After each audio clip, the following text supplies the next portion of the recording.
उनका भी प्रण था। नहीं, उनकी जो पुत्री थी वह भी मन ही मन श्री कृष्ण को प्रेम करती थी, हट थी उसकी कृष्ण से विवाह करने की।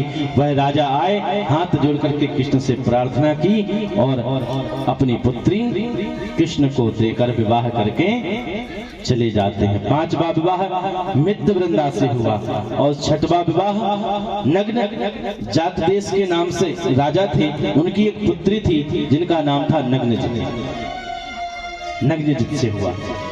7वां विवाह लक्ष्मणा, प्रदेश के नाम के एक राजा थे, उनके यहाँ 7 बैल थे। वह वीरों की परीक्षा लेना चाहते थे। बोले संसार में जितने भी वीर हैं सबको बुलाया। बोले 7 बैलों को एक साथ, जो नाथ डालते हैं ना, बोले एक साथ 7 बैलों को, बड़े बलशाली बैल थे, जो नाथ देगा उससे मैं अपनी पुत्री का विवाह लक्ष्मणा का कर दूंगा। कोई भी महाबलशाली ये कार्य नहीं कर पाया।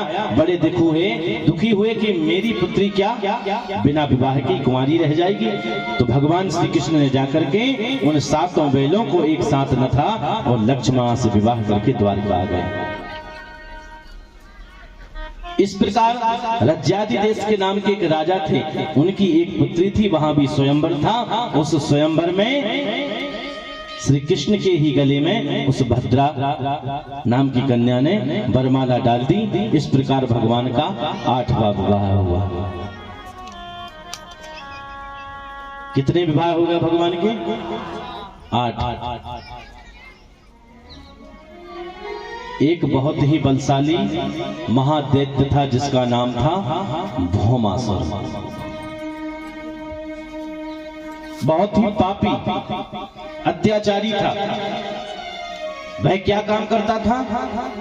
किसी ग्राम में, किसी नगर में कोई भी कन्या दिखती, कोई भी राजकुमारी दिखती, उसका हरण कर लेता था और अपने कारागार में बंद कर देता था। धीरे धीरे करते हुए बहुत समय व्यतीत हो गया। उसने बहुत सी कन्याओं का हरण कर लिया और कैद करके रखा। भगवान को पता चला,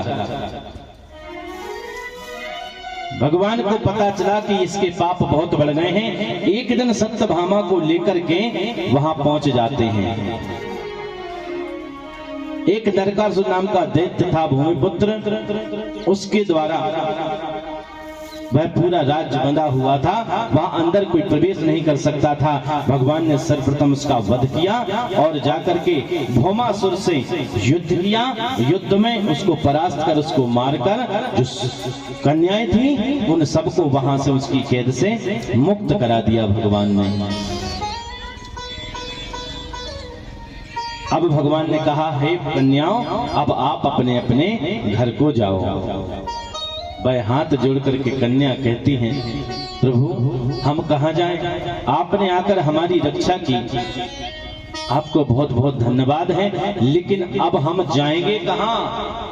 कौन हमारा भरण करेगा? संसार में सबको पता है कि हम भौमासुर के कैद में थे।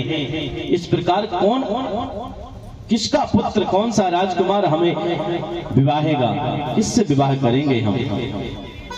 जो उस राजा ने कन्याएं कैद में कर रखी थी वह कितनी थी? वह चाहता था कि जब 20,000 कन्याएं एक साथ हो जाएंगी, सबके साथ में एक मुहूर्त में विवाह करूंगा। वहां पर अभी कम थी, 16,100 कन्याएं हो गई थी।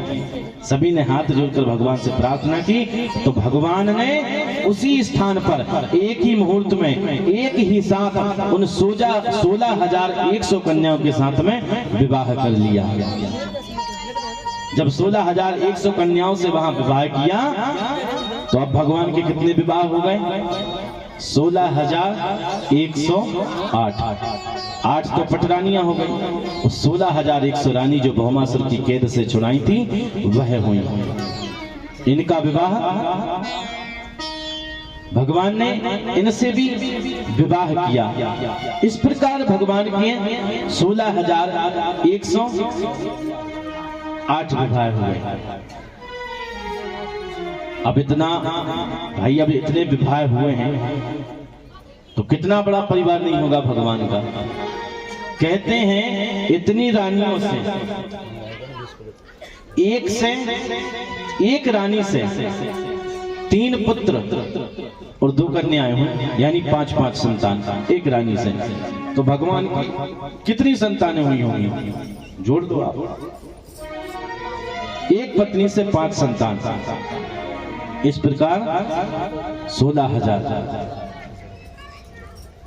अब इतना बड़ा जिनका परिवार है, आज कहते हैं कि 4 बर्तन हुए और खटपट हुई, बुलरा दे। लेकिन भगवान का तो इतना बड़ा परिवार है साहब, और बड़े प्रेम से रहते हैं भगवान।